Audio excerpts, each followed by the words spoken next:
You are listening to the ASN Kidney News Podcast. Nephrology blogs are an increasingly popular way to learn online.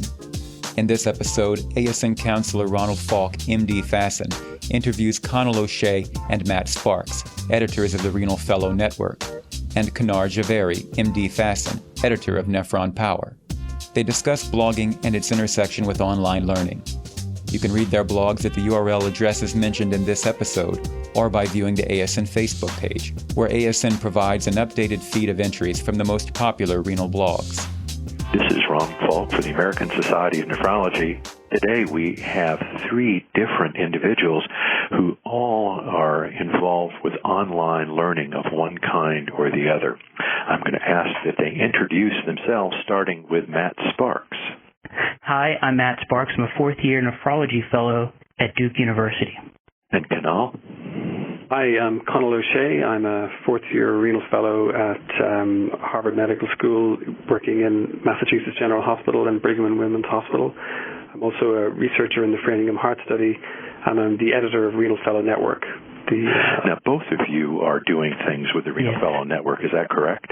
Yes, that's correct. And can you tell us, before we go any further, how people can get on the Renal Fellows Network? What's the URL? Yeah, it's renalfellow.blogspot.com. We have another editor of Nephron Power. Kanar, can you introduce yourself, please? Yes, my name is Kanar Javeri. I'm actually assistant professor of medicine at the Hofstra North Shore LIJ School of Medicine, and I have a personal interest in innovative teaching tools in nephrology and education, and one of them is using online techniques. My blog's address is www.nephronpower.com. So how did any one of you get involved with these online approaches? Kanar, when did you start yours? I started actually as an attending when I just graduated after a fellowship, and actually was very inspired by the Renal Fellow Network, which was already an ongoing resource and a good resource when I was a fellow in training at Cornell. And that kind of inspired me to create my own blog and, do online blogging. Matt, Kanar, how did you start? I started blogging after I met Nate Hellman at the first Fellows course for Renal Fellows at Mount Desert Island. He asked me to help join the blog, which I finally did in March of last year after Nate passed away. I joined up with Connell. Yeah, Nate started the Renal Fellow Network almost exactly 3 years ago, and single-handedly maintained it for 18 months, posting every day on a different nephrology topic. I joined the blog in September 2009.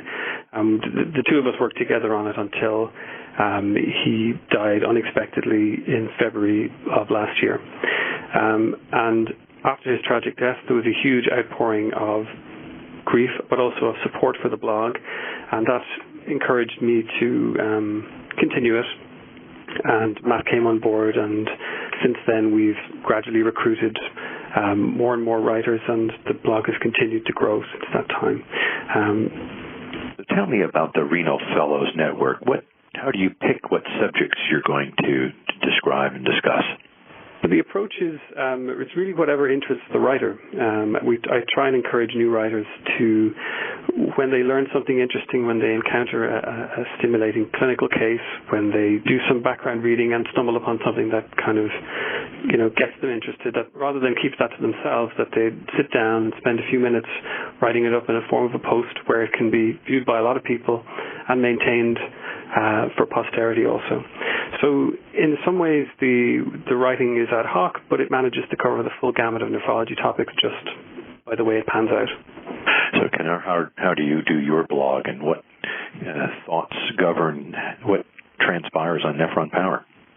Well, basically, it's sort of what Connell said. It's what I read that day, perhaps in a journal, or something that I encountered clinically, or a discussion we had with the fellows, at consult rounds or a journal club that kind of inspires you to write. It really is a sort of, which could be a blogger's bias, for if you may, because there might be certain people interested in just writing about glomerular stuff, some on dialysis. So there is a component of bias there, but it's sort of of like taking notes and sharing those notes with everyone so that everyone can learn from it. You have to be a little bit careful in terms of primary versus secondary data on there. What generates then the satisfaction of doing this in your daily life? Kanar, what drives you to wake up in the morning and start blogging? I think just curiosity about nephrology and the vast degree of knowledge that's out there and what we have to keep up with, and it keeps my day going. It's a stress reliever almost. Matt, how about you?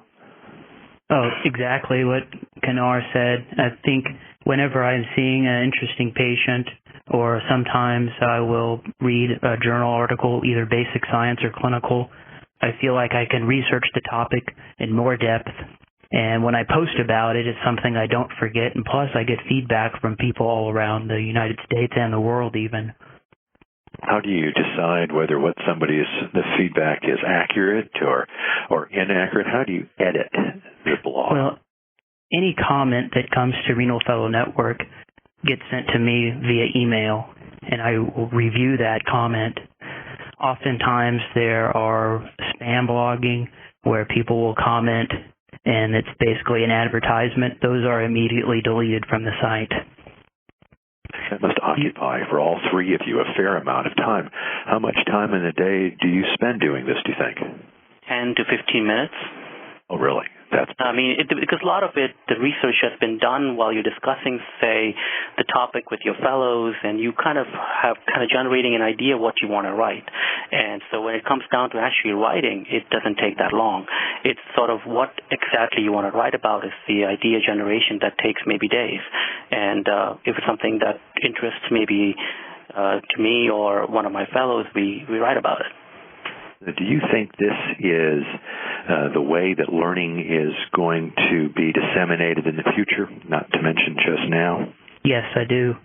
I think many of the journals are going in this direction. For instance, PLOS One is a way that the journal is now publishing only online and having instant comments about the research.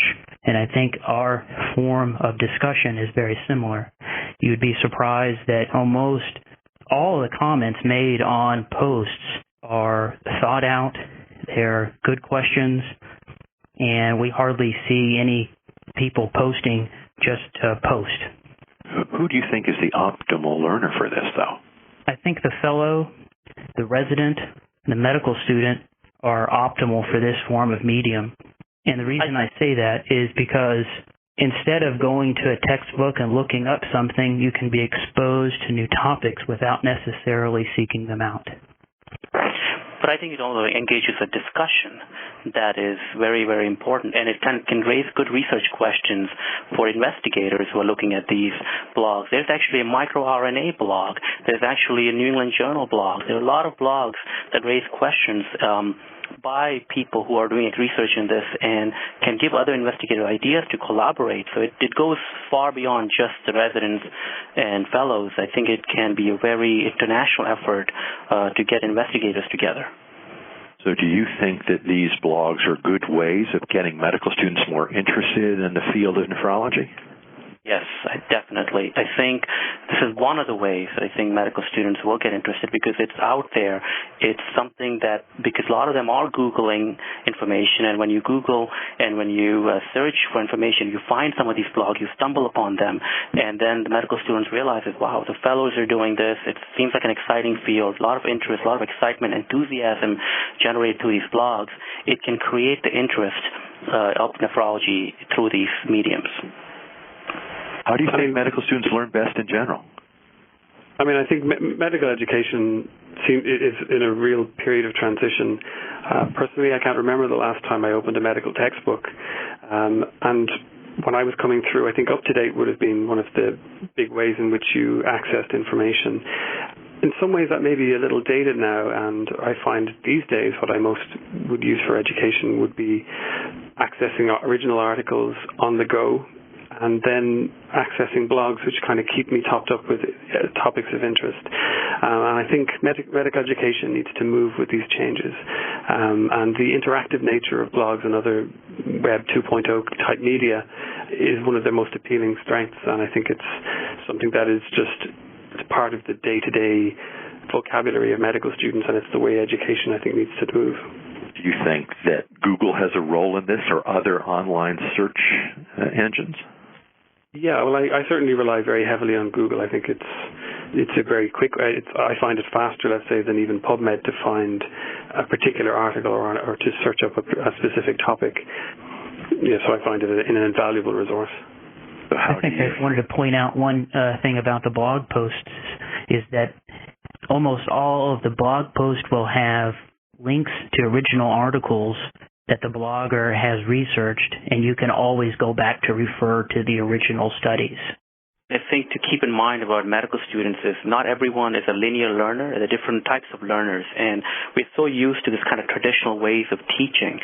And I think we have to kind of be, educated about the different types of learners medical students are. And in this day and age, there's so many mediums to kind of target the non-linear learners, the ones that might use websites, might use podcasts, might use other tools to kind of educate themselves and still do well on tests and be good doctors. Sure. They don't have to be traditional lectures. How would you tell the ASN, what advice would you give the ASN to be able to use this kind of learning more effectively?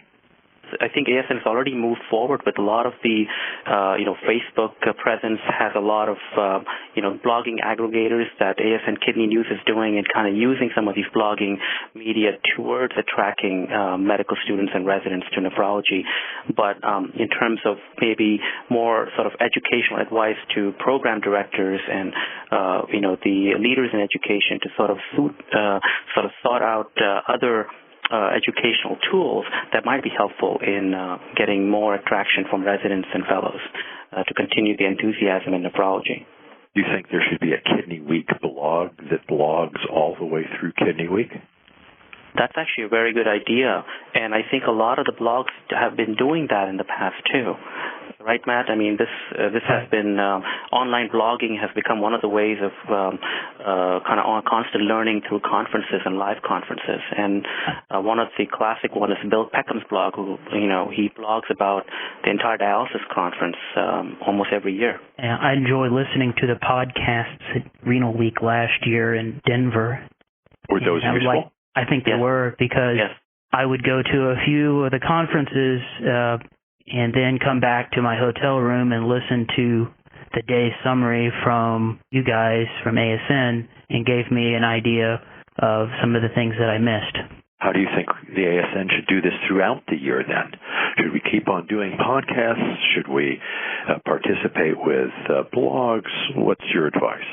My advice would be to try to engage the bloggers, to give them access to ASN Kidney Week, giving interviews to some of the prominent nephrologists so that their experiences can be disseminated throughout the entire United States and the world, and giving them a way to understand how they came to like nephrology.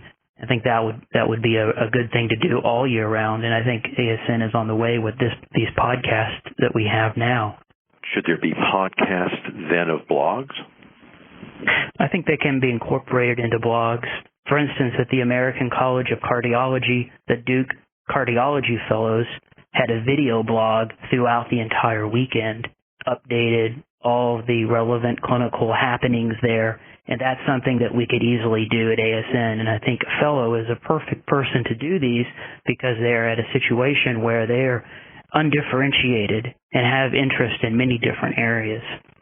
How can we use the media that you are all involved in making nephrology interesting to other disciplines, to internists, to family practitioners, to cardiologists?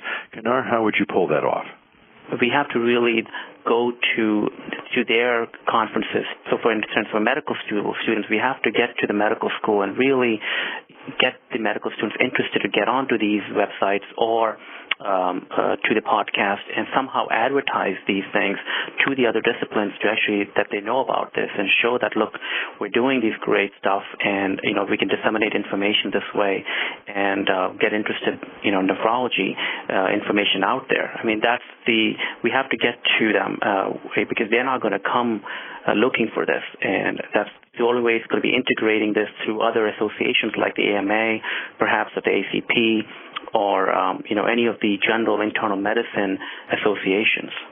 There already is a good online community with, for instance, the palliative care folks. We were involved in a competition to see who had the best blog, and so we had some friendly discussions back and forth where they offered for us to post on their site some nephrology-specific palliative care topics and vice versa. And I think there's definitely potential to have some cross-talk between these disciplines via blogs. They're easily accessed, and they're fairly easy to understand in small snippets instead of a long 10-page article on a topic. I mean, I think the lifeblood of the blog and really what makes it happen is enthusiasm for the subject. Correct. I mean, each blog post is driven by something that has been seen that was stimulated interest. It got someone out of their seat and got them to get up and write about something they saw. So at its heart, it's driven by enthusiasm for nephrology. All of you are making a difference in what you do day to day, and with this learning tool, how would you apply what you're doing to patient education? If you look on the web, if you look at printed material, some of it's outstanding and some of it is really pretty out of date.